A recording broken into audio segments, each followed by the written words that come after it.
Hello class. Today I will be telling you the story of my grandfather, Dominic Cerrone. Dominic was born on a farm in a town called Sora, Italy, just between Rome and Naples, slightly before World War II broke out. Separated from his father at an early age, he, his brothers, and his mom had to work hard to make it by. My grandfather, Nicola, left for the United States to find work shortly before Grandpa Nono was born. So he was separated from his father for 10 years because World War II broke out. Alright, so how did World War II affect Nano's life? That was a huge effect on him, Joe. The war was impactful on my grandfather's early life. He said that there were always planes flying everywhere and that there were regular bombings around Sora. Because Sora was so close to the front lines, the Nazis took control of the town. And so Grandpa Nono's farm was occupied by the German soldiers who were using it for housing. They also took food. Sora was liberated by New Zealand troops in 1944. My grandfather's family looked to move to the U.S. from there. Alright, so after the war, what did Nano do? What did his family do? They actually had to wait a couple years after the war before they could be processed and make plans to immigrate over to the United States to meet my grandfather.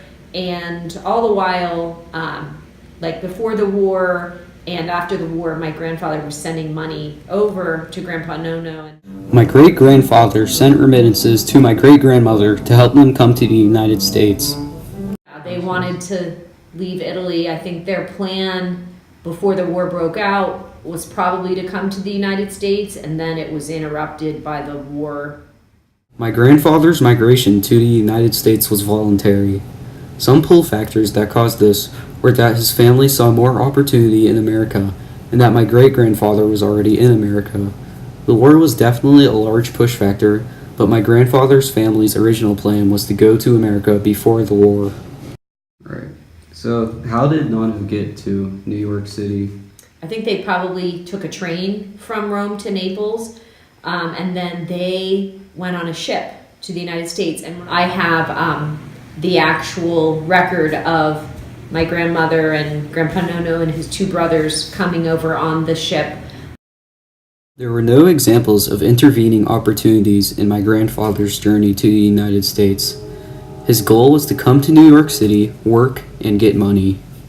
They arrived, I think, in New York City, and they were met there by their father and somebody that was another Italian. The distance decay model did not apply in my grandfather's journey to America, but however, once he was in America, he stayed around the East Coast and didn't go far from New York City. I also feel that the gravity model had little effect only in the way of New York City having a large population because my grandfather's migration was solely based on opportunity and reconnecting with his family. And when they first came, they went to Jamaica, Queens, New York, and they stayed with Grandpa Nono's cousins. The step migration model is evident in my grandfather's story. He came from living on a farm in Sora, a small town, to living in one of the biggest cities on the planet at the time. Chain migration is also present because my grandfather's family heard of America through my great-grandfather, and he heard about it through distant relatives. Right.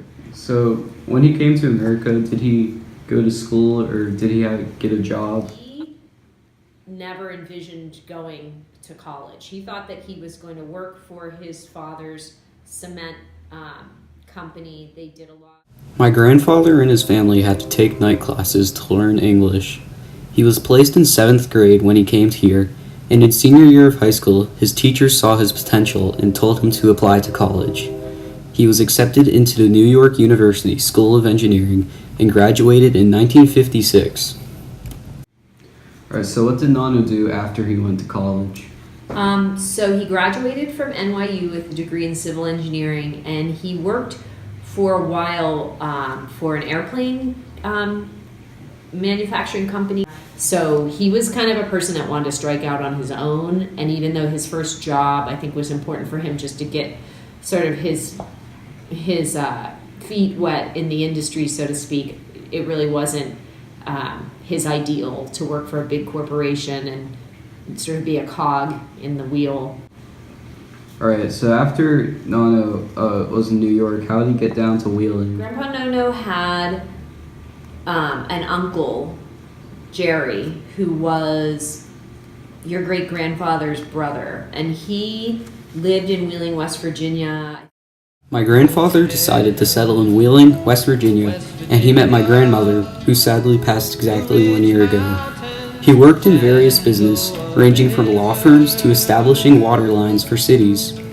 They had 5 children: Frank, Mary, Paula, Kathy, and Dominic. Okay, so how did Nono end up in Pittsburgh?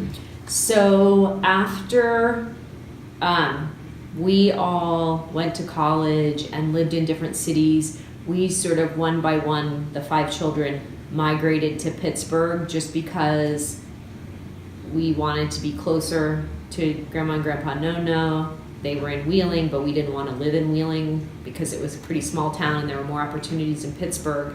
So we settled here one by one, and when we got married and had our children and started to become busier and busier with life here, they decided it made more sense for the 2 of them to just move to Pittsburgh to be close to us, since all the grandchildren were here and we were so busy here with our lives that it made more sense for them to just come to us rather than for us to always go down to them. So they bought a home in Squirrel Hill and lived here while especially you guys were little, to help out and to just enjoy the grandchildren.